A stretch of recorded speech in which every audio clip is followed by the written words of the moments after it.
La méditation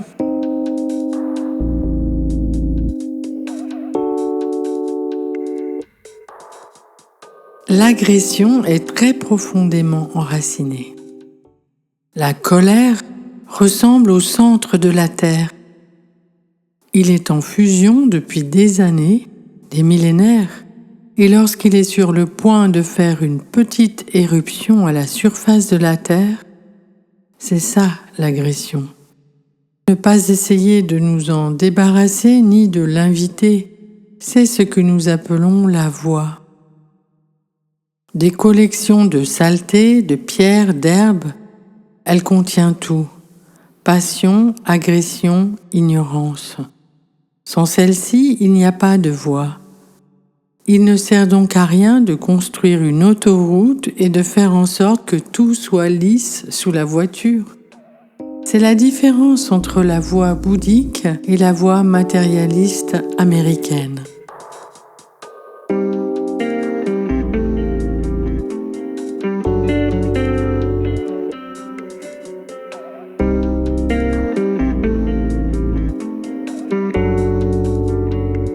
On distingue plusieurs sortes d'agressions. Il y a celles où l'on s'est bourré le crâne de tellement de choses qu'on veut les laisser sortir, en faire étalage. Il y a aussi la compétitivité, axer sa vie sur la réussite. Une autre forme d'agression consiste à être obsédé par soi-même au point d'en oublier la surface du canevas ou le moyen d'expression avec lequel on travaille.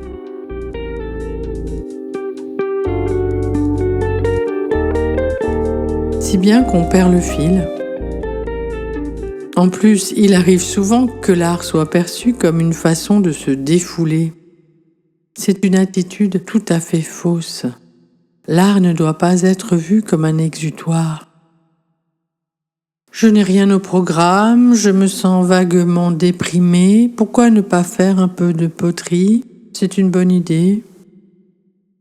Il est sacrilège de considérer le travail de l'artiste de la sorte. En art, il faut être très sérieux.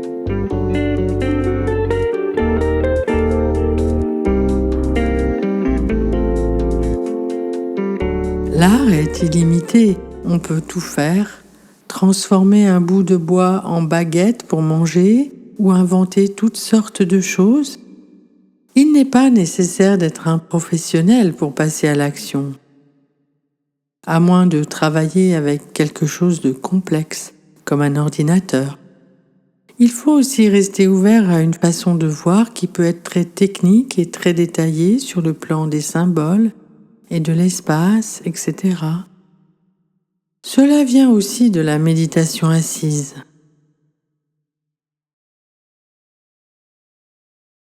En art, le plus souvent, le moyen d'expression se fonde sur quelque chose de très simple, très direct. Il arrive qu'on ait peur, que des obstacles surgissent, mais ça ne doit pas empêcher d'aller de l'avant. S'attendre toutefois à produire un chef-d'œuvre aboutit au résultat contraire, un bide total.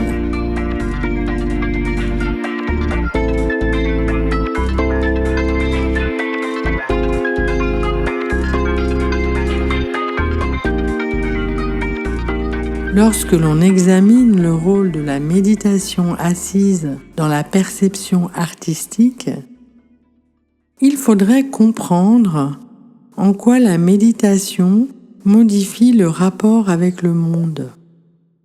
Comment change-t-elle le système auditif, le système visuel et la façon de parler? La manière dont on regarde quelqu'un repose sur la confiance qu'on a en soi-même et sur l'ampleur du désir de le regarder. Quand on projette sa voix, on montre assez clairement à quel point on consent à s'exposer. J'insiste donc pour dire que nous ne parlons pas ici que d'esthétique. Beaucoup d'artistes s'efforcent de présenter quelque chose de magnifique, un travail beau, orné, poli. Mais on n'essaie pas d'être trop poli, ni trop esthète, ni du reste trop grossier. Il faut savoir que la manière dont on se conduit, dont on travaille avec ses perceptions sensorielles, s'inspire du bon vieux bouddhisme. On pourrait appeler cela la nature de Bouddha.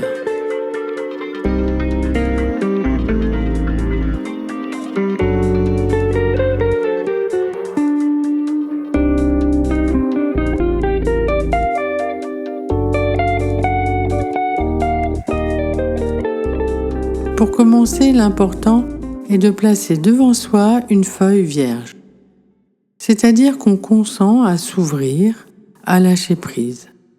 Le talent artistique et le concept d'espace visuel sont déjà à votre disposition. Inutile de les cultiver, inutile d'inventer quelque chose hors contexte. Cela se passe naturellement, en toute simplicité.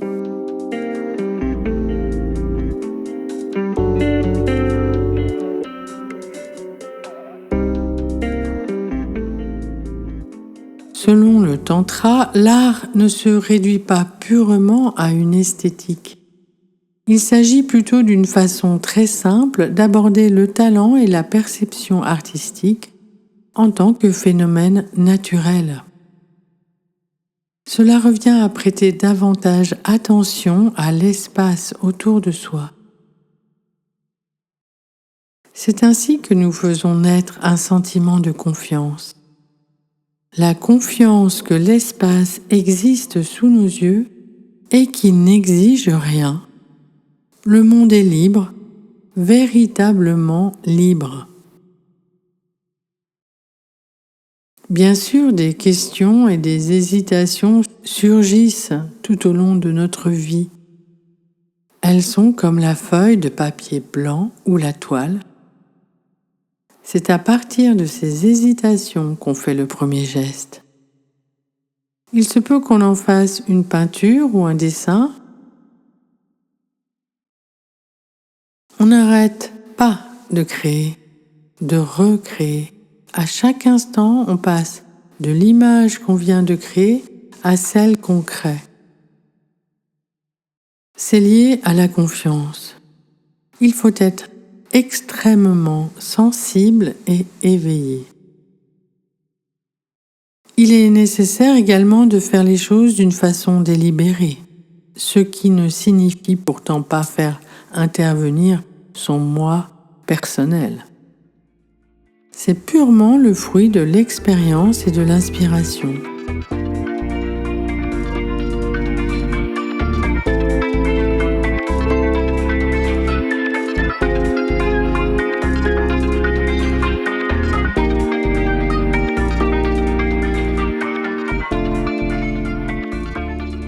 En règle générale, on met beaucoup de passion à devenir artiste, ce qui est évidemment un blocage. Une fois devenu artiste, on aura tendance à organiser, à structurer un dogme autour de ça et à défendre son territoire. Dès que l'on se prend à ce jeu, on se heurte à de nombreux problèmes. Des difficultés de communication avec soi-même et avec autrui.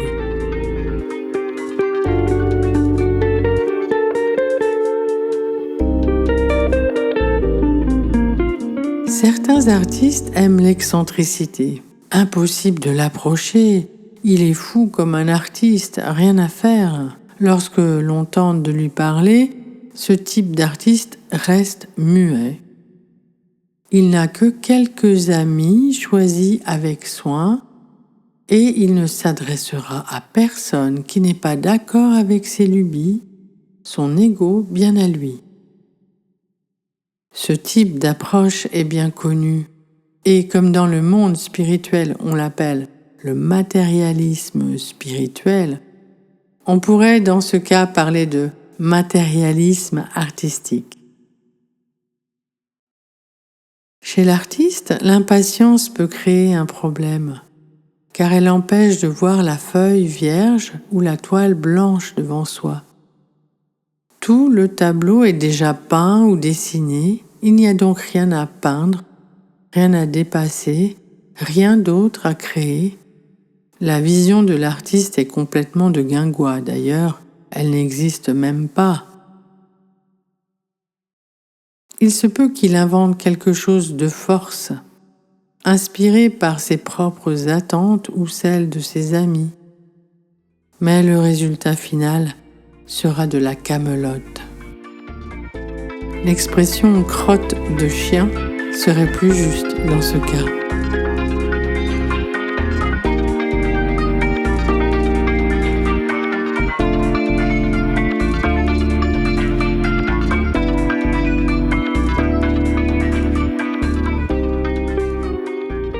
L'art violent, pensons à des images où quelqu'un se brûle la cervelle, inspire certaines personnes. Mais ceux qui s'y intéressent vraiment sont des militants. Même si cette violence artistique est présentée à la sauce zen, avec un zeste de paix, elle est d'un noir absolu. C'est de la magie noire qui nuit aux êtres au lieu de les aider. Une grande prudence est donc nécessaire. Créer une œuvre d'art n'est pas dépourvu de conséquences. Le moyen d'expression est toujours puissant. L'art possède un pouvoir, une importance extraordinaire. Il met la vie des gens en question. Il n'y a donc que deux possibilités: faire de la magie noire pour épater la galerie ou créer une sorte de santé mentale élémentaire. Il faut donc redoubler de prudence, puisque l'art ne nous laisse que cette alternative.